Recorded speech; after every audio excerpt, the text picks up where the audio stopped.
Year 1, Day 175. The agency continues to complete satellite contracts to raise money for future missions. But first, the final Hermes spacecraft, Hermes 6, has to be launched. The pilot, Valentina Kerman, sits aboard her Bossart 1A launch vehicle, which powers into the sky.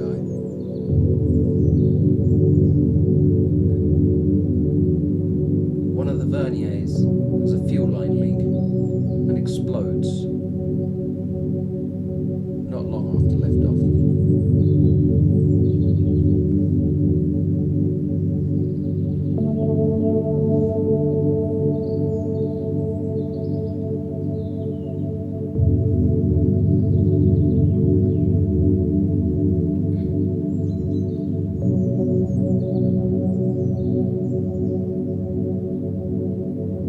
The booster skirt is separated, and the single sustainer engine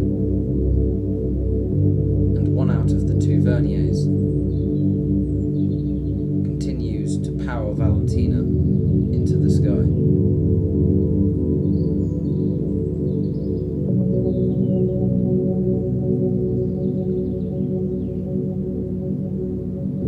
The launch vehicle is engulfed in plasma due to the high speed of the launch through the upper parts of the atmosphere.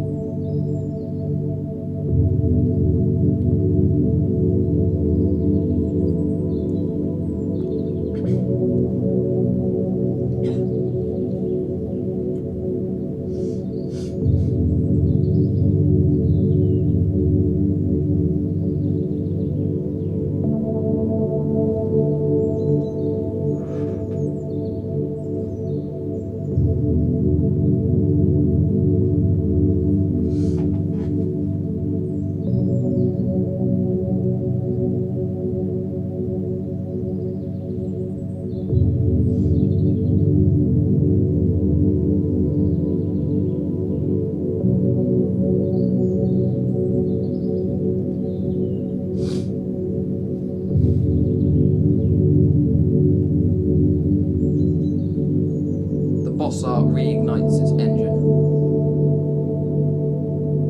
and pushes Val into Kerbin orbit.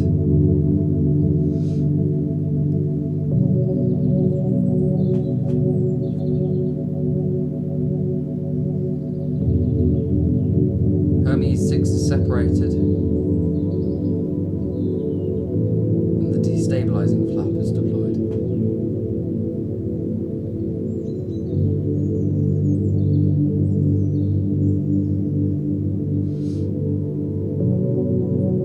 Ready for re-entry, RCS pushes the capsule around and all three retro rockets successfully ignite and the retro pack is separated.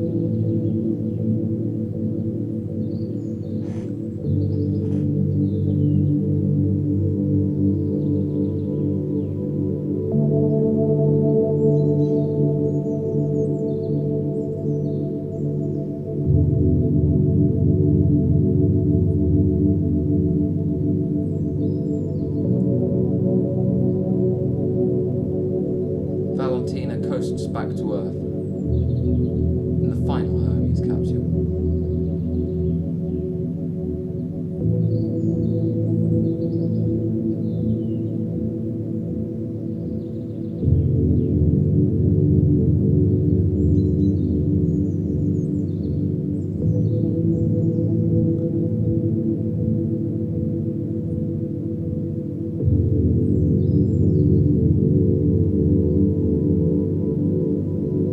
Drogue shooters deployed, slowing Val to 90 meters per second.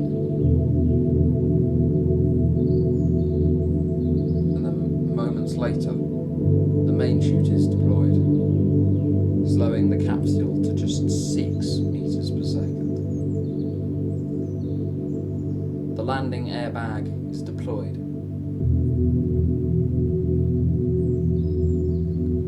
And Val softly splashes down in the ocean.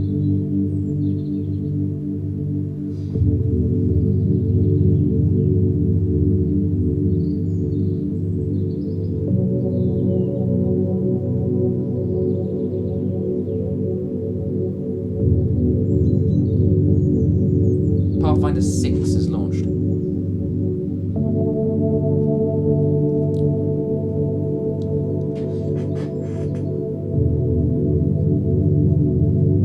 A small satellite intended to complete a contract by placing a satellite into a high equatorial orbit of Kerbin. The payload is launched on a Fenris rocket with a Belle B2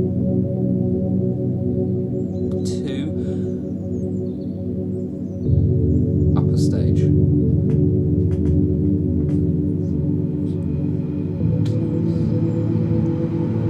However, it doesn't matter, as said Belle B upper stage suffers an oxidizer leak into the flight.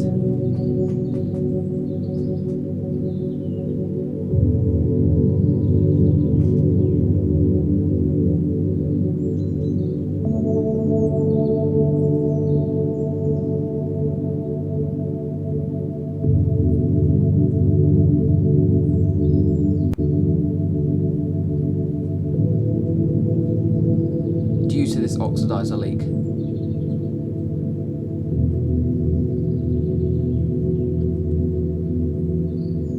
the Belle B1 is unable to push the satellite into any orbit at all.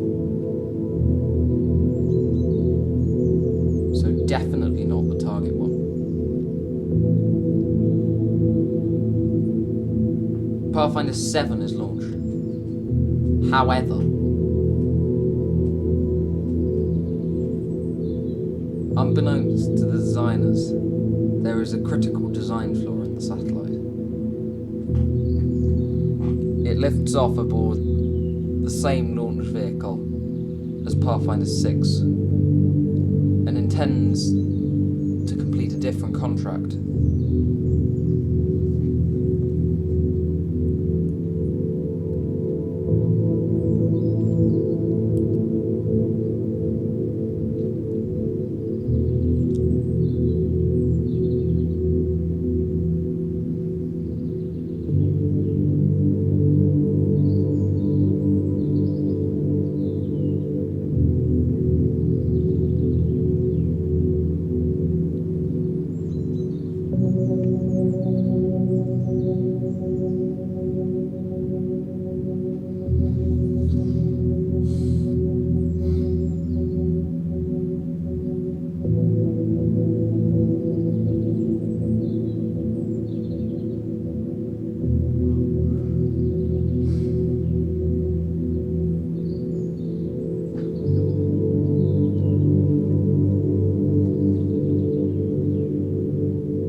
Now, 24 kilometers up, is where mission planners realise the contract will not be completed. Due to the satellite's design flaw, it has no power generation method.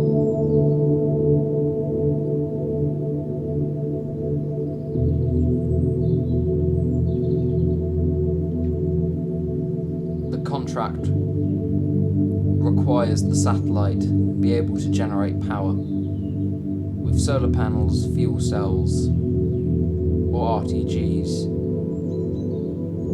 It doesn't matter because there are none on this satellite.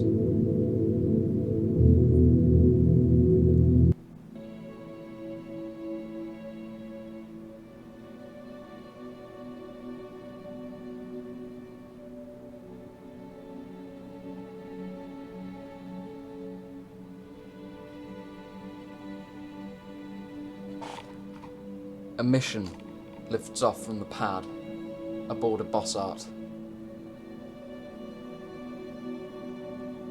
Although a problem with the guidance system causes the Bossart to yaw over too quickly, it is just barely corrected. mission is on its way.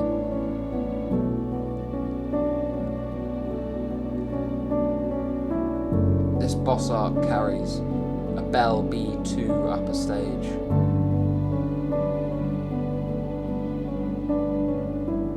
And a satellite.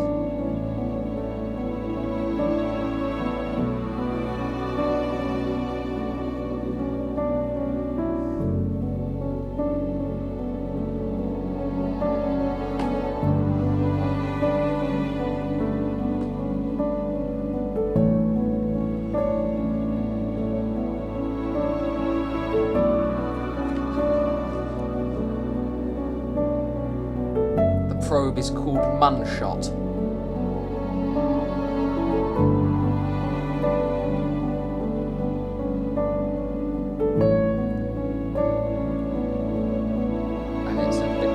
And its ambitious mission profile is hopefully one that will be replicated for years to come. Its goal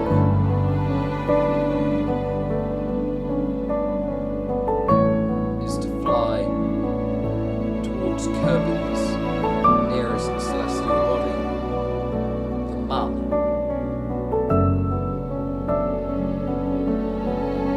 Collect scientific data from near to its surface. A maneuver is planned for the Belle A stage.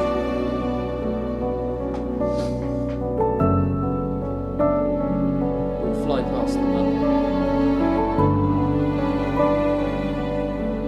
completing a contract for the Kerbin World First Society.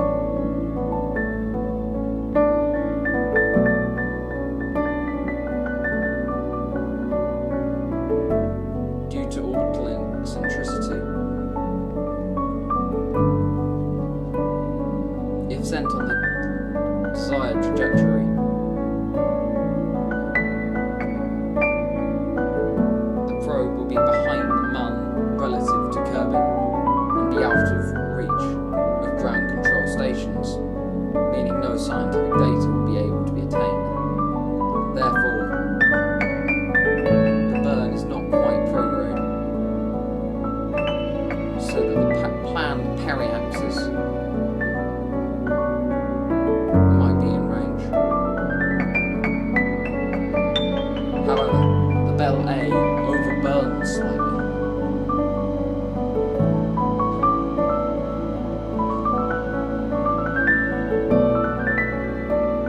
And the periapsis is worryingly far behind the Mun. Due to the probe's short circuit, it has to remain attached to its upper stage, or if it was detached, the lack of battery power would instantaneously do the mission.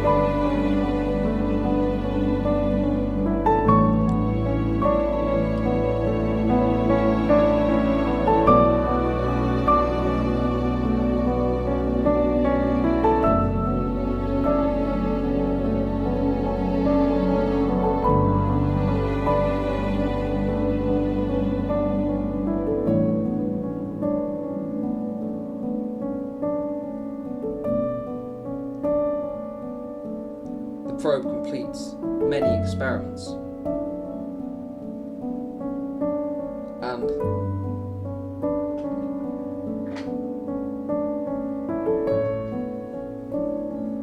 after its Mun flyby,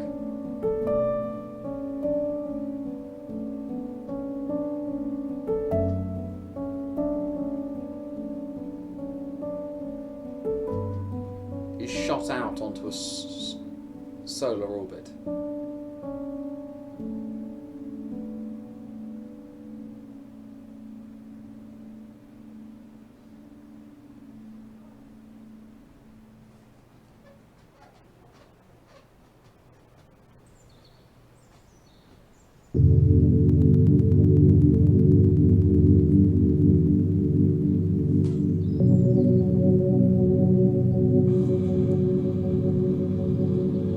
Another Pathfinder satellite is readied, Pathfinder 8, and and will attempt to copy Pathfinder 6's mission. However, it launches on a modified Fenris with 4 additional boosters, and one of the boosters fails on liftoff. Meaning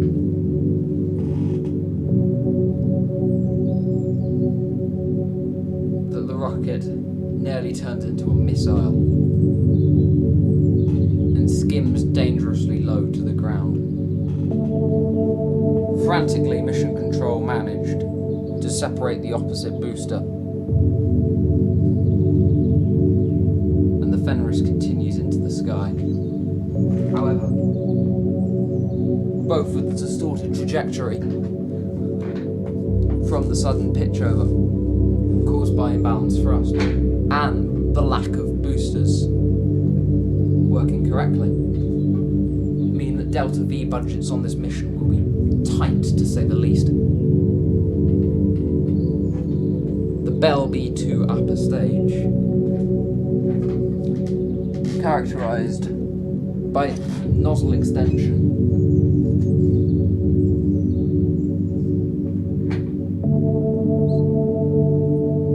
attempts to put the probe into orbit.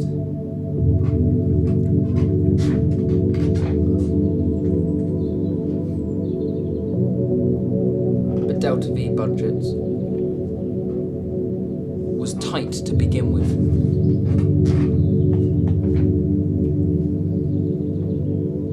And hope that the mission will go successfully.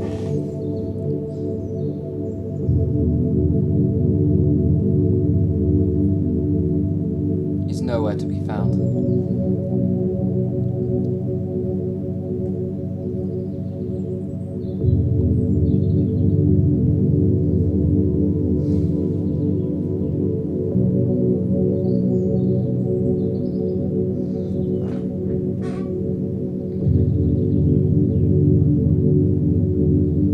The probe makes orbit.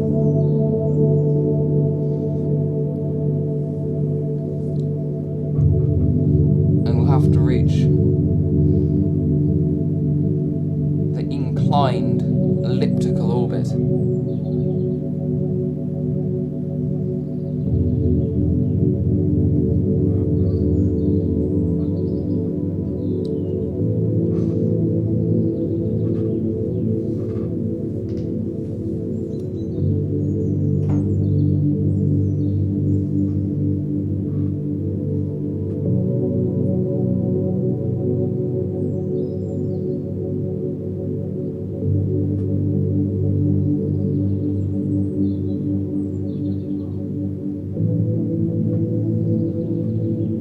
Delta V is incredibly tight, leaving just 31 meters per second to perform an inclination change.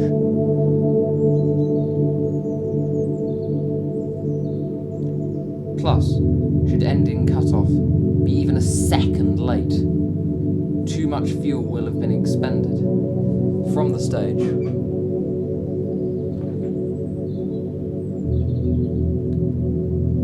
To be a success.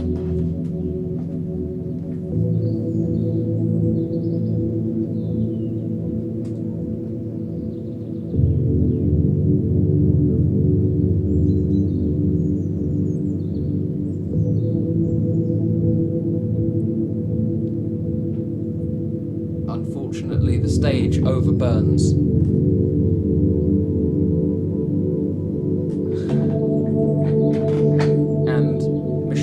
Attempt to use rotational RCS thrusters on the Belle stage to attempt to just about correct for this, but it is no use. The mission has failed.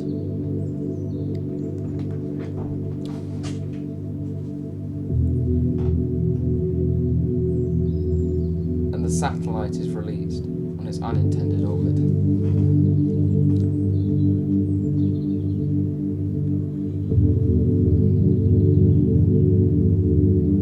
Pathfinder 9 is launched.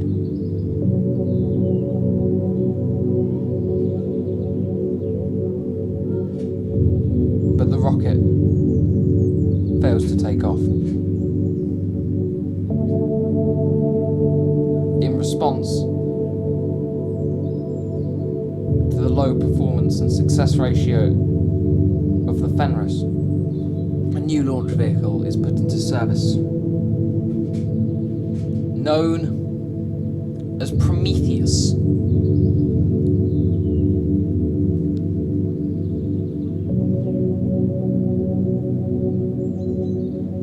It is a two-stage launch vehicle with capability for an upper stage to be placed on top of it.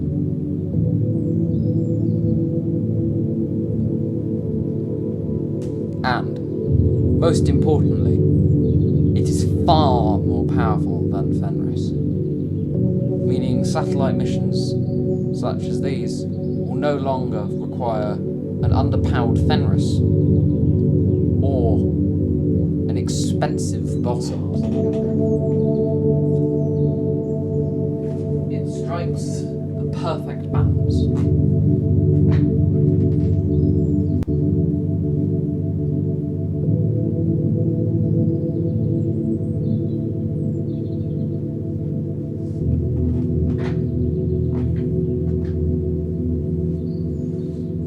A low orbit is achieved, and the belle stage prepares to burn for its target orbit.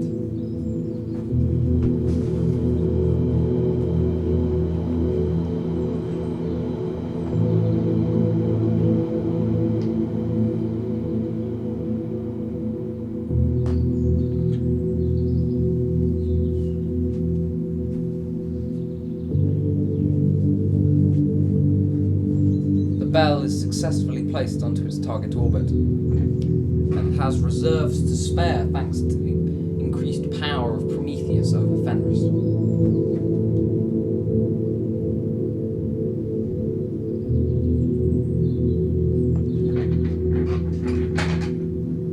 Now, all that's left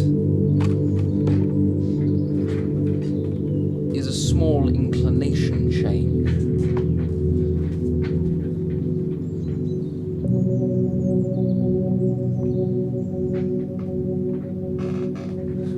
To match orbital eccentricities. The contract is completed. The satellite deployed, and mission successful. A second Prometheus is launched.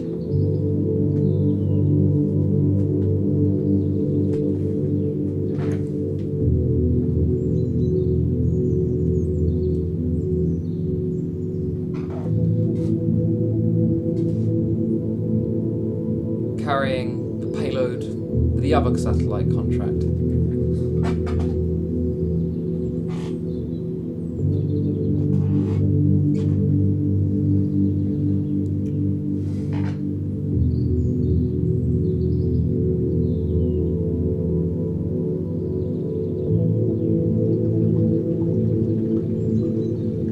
It soars into the sky.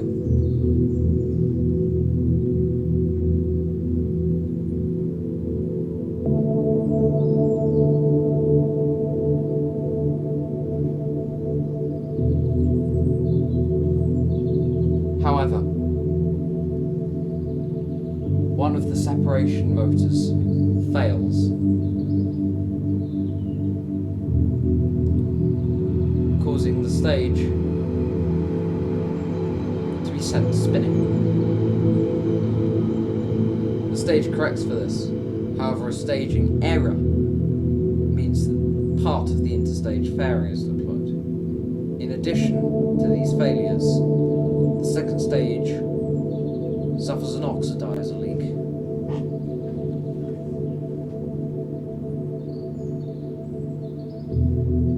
And the mission fails. Due to the lack of available Delta V from this belle stage.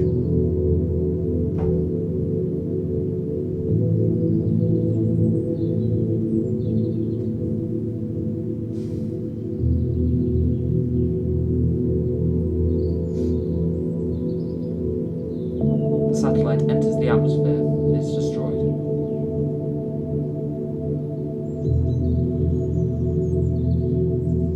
As Fenris is launched, carrying a spyglass mission with an upgraded camera system.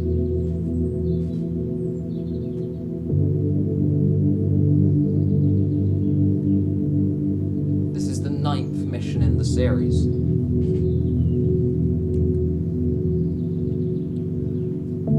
The mission planners hope it goes well.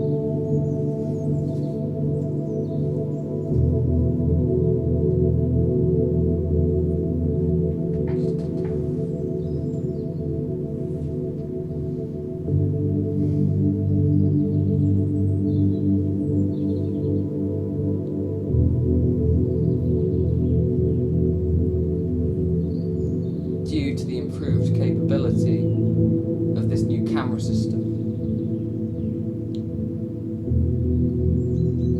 it can photograph 3 different locations in the same mission. So that is what the contract requires Spyglass 9 to do. Collect orbital mapping data of Kerbin's Great Lake, Kerbin's Lowlands, and the Welcome Back Island, the small island to the east of the KSC.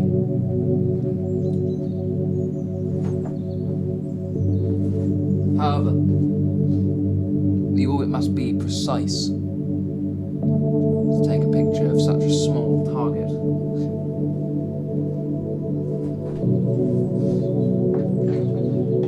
The Fenris stage cuts out, and the bell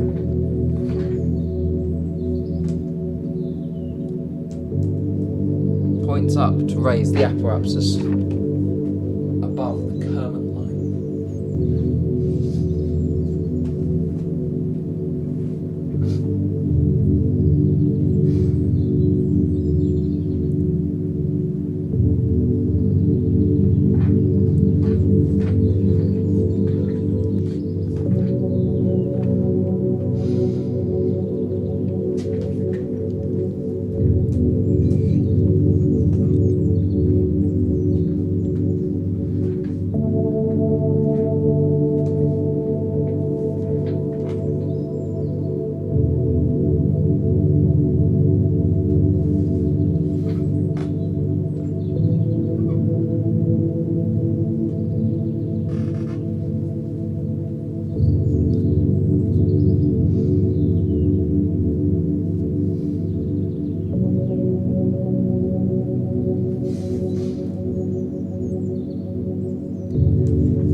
Maneuver to enter into polar orbit is planned.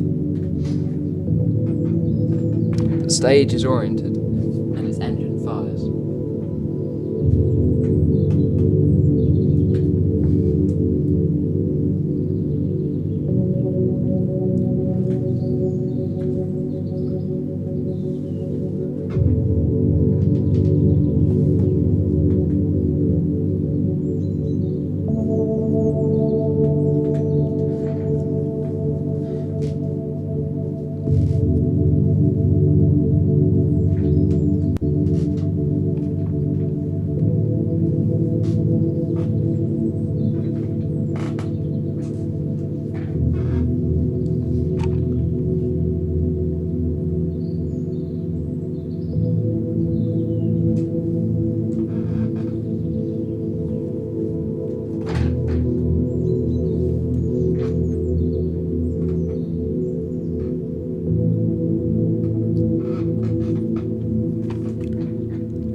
Size of Welcome Back Island,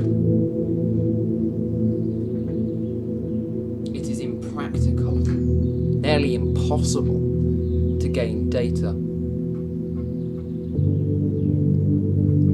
Therefore, it is decided to terminate the contract.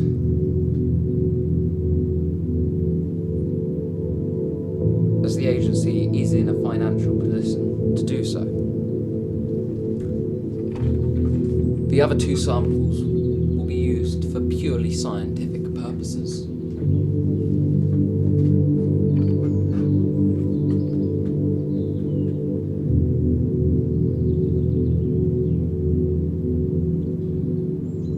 The retro pack is released. It's RCS oriented along retrograde, and its small solid rocket motor ignites perfectly.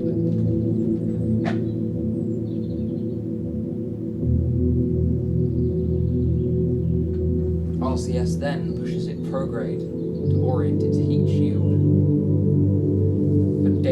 for a dangerous re-entry.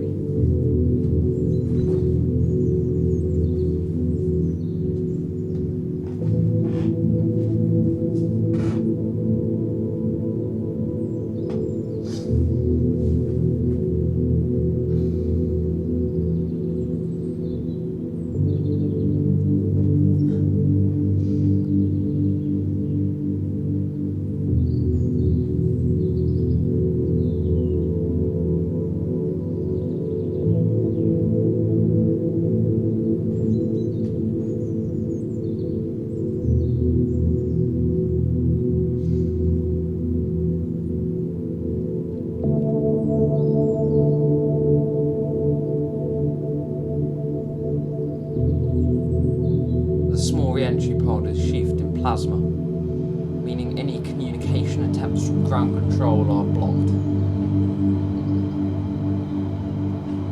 All ground control can do is pray the little capsule will survive the intense heat.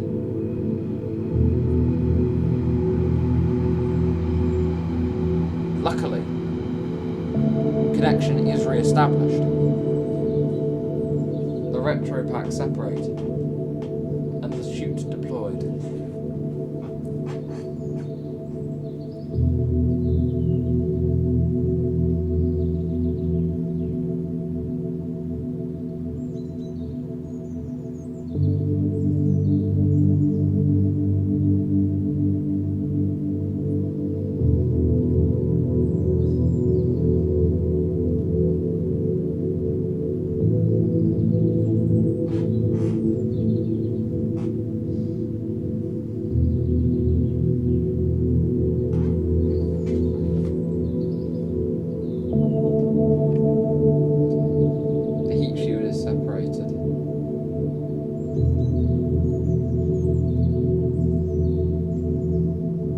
Capsule is recovered safely.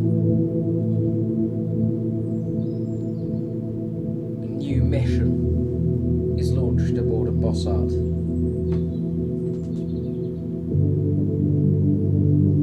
And this is known as Munshot 2. It has a single goal.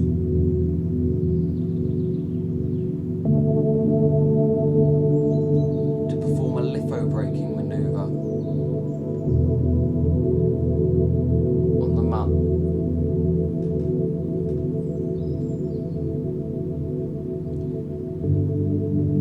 If the mission goes successfully, this probe will be the first ever thing to crash into the lunar surface.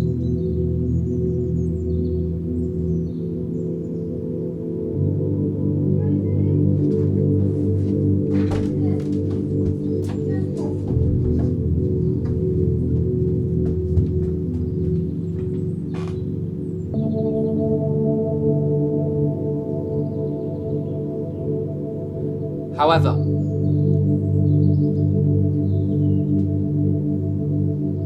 the guidance anomaly that occurred on Munshot 1 has occurred again, with dire consequences.